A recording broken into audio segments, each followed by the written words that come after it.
Em investigação, morador de Tremembé morre com suspeita de dengue. Cidade já contabiliza mais de 100 casos da doença. Gripe H1N1. Ao vivo, o secretário de Saúde de São José dos Campos fala sobre os preparativos para a campanha de vacinação que começa no dia 30. Em Liberdade, técnica de enfermagem que errou medicação sai da cadeia em Caraguatatuba. Corpo do idoso que recebeu óleo mineral na veia foi enterrado hoje.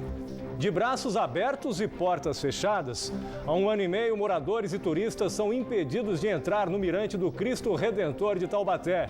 A Igreja Católica alega a falta de segurança no local. A Prefeitura contesta. É um ponto turístico, ele tem que estar aberto para que todos possam visitar, conhecer e apreciar a vista, né, lá de cima.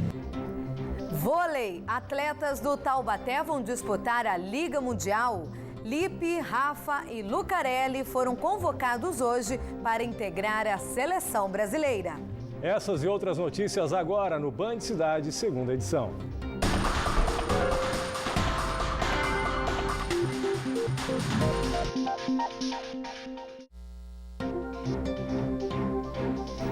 Olá, muito boa noite. Boa noite. A campanha de vacinação contra a gripe H1N1 começa na região somente no dia 30 de abril. Enquanto isso, o surto do vírus influenza aumenta e faz novas vítimas.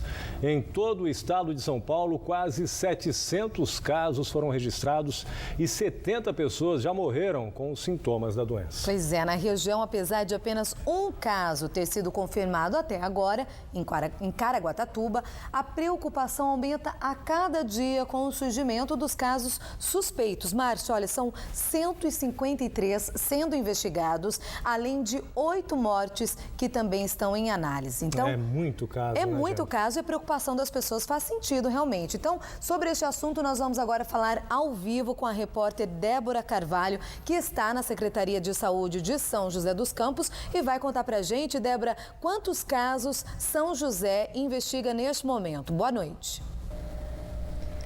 Boa noite, Gianda. Boa noite, Márcio. São 36 casos suspeitos aqui em São José dos Campos e sobre esses casos e outros assuntos, nós vamos conversar agora com o secretário de Saúde, Paulo Roitberg. Secretário, boa noite. Desses casos suspeitos, como que está sendo feita a análise? Há alguma confirmação já?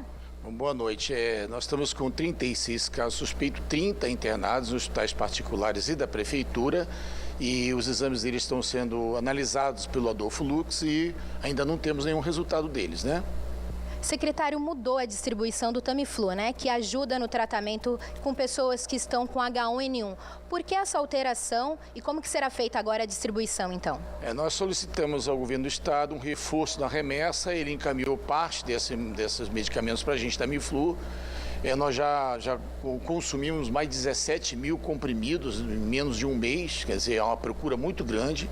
A última remessa nós pedimos 20 mil comprimidos, recebemos do estado 7.500 comprimidos e esses 7.500 já foram embora 7 mil em menos de uma semana.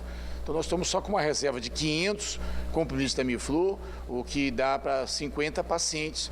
Então a prioridade agora será para os pacientes internados. Nós tivemos uma reunião ontem aqui na Secretaria de Saúde, junto com os hospitais particulares, convênios, os hospitais públicos, e em conjunto com esses hospitais chegamos a uma definição que esses medicamentos, enquanto não houver o reforço de mandar medicamentos Tamiflu do Estado para a Prefeitura de São José dos Campos, esses só serão usados para os pacientes que estiverem internados.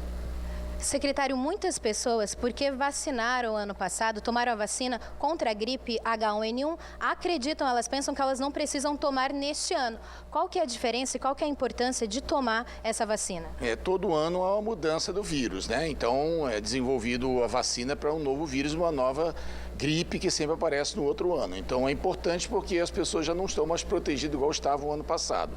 Esse ano nós temos uma vacina que são 4 sorotipos de vírus e essa vacinação, essa campanha pelo Ministério da Saúde só deverá começar a partir do dia 30 desse mês. Secretário, ontem a nossa equipe esteve em um posto de saúde aqui na região sul de São José dos Campos, muitas pessoas procurando por vacina. O Estado, ele negou a antecipação dessa vacina aqui em São José dos Campos. O que será feito agora em relação a isso? Há uma determinação do governo do Estado de manter a vacinação só na capital, porque lá tiveram casos confirmados, inclusive mortes.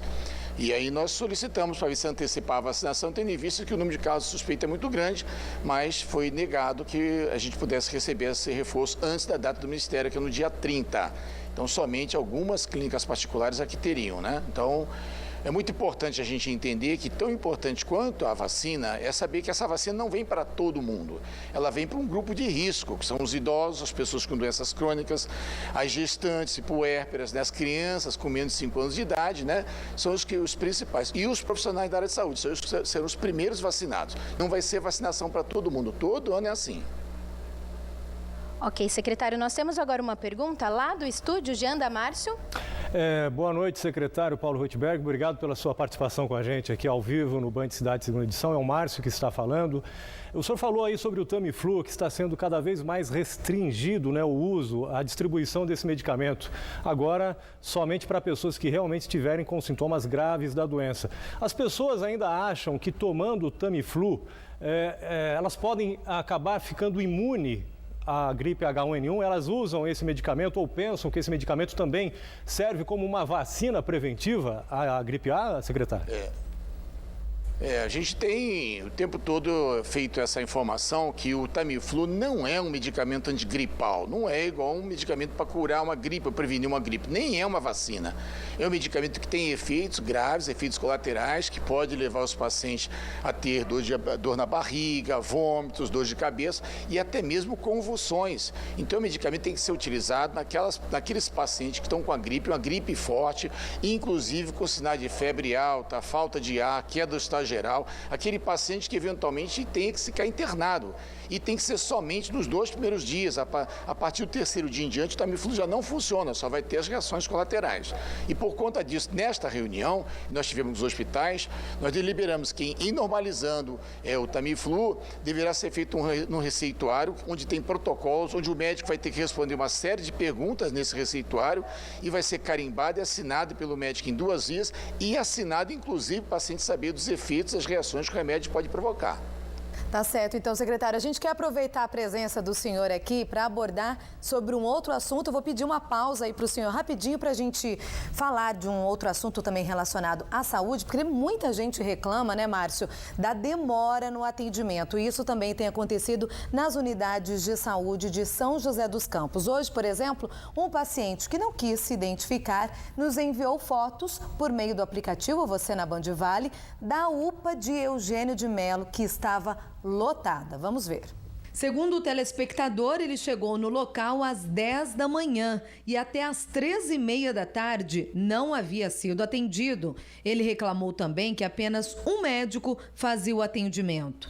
Mas, segundo a Secretaria da Saúde de São José, nesta terça-feira, o atendimento no local foi feito por 4 profissionais, 2 clínicos e 2 pediatras. A secretaria admitiu que o movimento hoje realmente foi grande e o tempo máximo de espera chegou a 3 horas, mas apenas para pacientes sem gravidade. Então é isso, secretário. A gente sabe que é uma realidade, um problema enfrentado não apenas por São José, um problema nacional, né, Márcio? País inteiro enfrenta. Mas a gente quer saber o que tem sido feito para agilizar o atendimento, quais são as estratégias da secretaria para que as pessoas fiquem menos tempo esperando, justamente nessa época em que tem esse surto de gripe, também tem a preocupação com a dengue, ou seja, existem mais pessoas procurando atendimento nos postos de saúde. A gente tem orientado a população a procurar a unidade básica de saúde mais perto da sua casa. Lá ela vai ser atendida num acolhimento, onde tem enfermeiros, exatamente para saber se há necessidade ou não de ir para uma emergência. Essa procura aumentou muito, e não foi só nos postos de saúde da prefeitura, não foi também nos hospitais privados. Se for nos hospitais particulares, nas clínicas de pediatria, elas estão lotadas e as pessoas estão demorando em torno de 3 a 4 horas para ser atendido, porque há uma procura muito grande. As pessoas estão, de uma certa forma, preocupadas preocupadas com toda essa situação que está acontecendo no estado de São Paulo, com mortes, inclusive. E a gente pede, inclusive, que as pessoas só vão realmente ao pronto-socorro quando sentir extrema necessidade, porque você indo lá, você corre o risco, inclusive, de não estar com a gripe H1N1 e pegar a gripe lá dentro. Então, você tem que ir quando houver extrema necessidade. O que a Prefeitura fez? A Prefeitura instituiu a classificação de risco. O que é a classificação de risco? Os pacientes graves recebem aquela nome de uma cor vermelha, imediatamente eles entram. Aqueles pacientes menos graves recebem uma outra cor, que seria a forma de você, uma cor laranja, que ele não poderia esperar mais do que 30 minutos. Os demais pacientes demora 2 a 3 horas, que é o que está demorando, são pacientes que não deveriam estar na unidade de pronto atendimento, não teria que estar na UPA, teria que estar procurando uma UBS. Então ele foi lá para ter uma orientação, mas deveria estar procurando a UBS mais próxima da sua casa. Ok, secretário, muito obrigada. Jean Damárcio, voltamos aos estúdios. Obrigado, Débora. Boa noite para você. Boa noite. Agora vamos falar do avanço das doenças transmitidas pelo Aedes aegypti.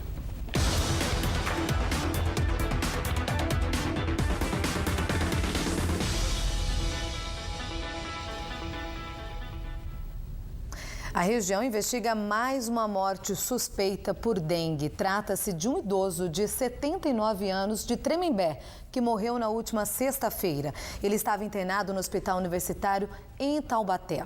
No atestado de óbito, além da dengue, consta pneumonia, insuficiência renal e infecção generalizada.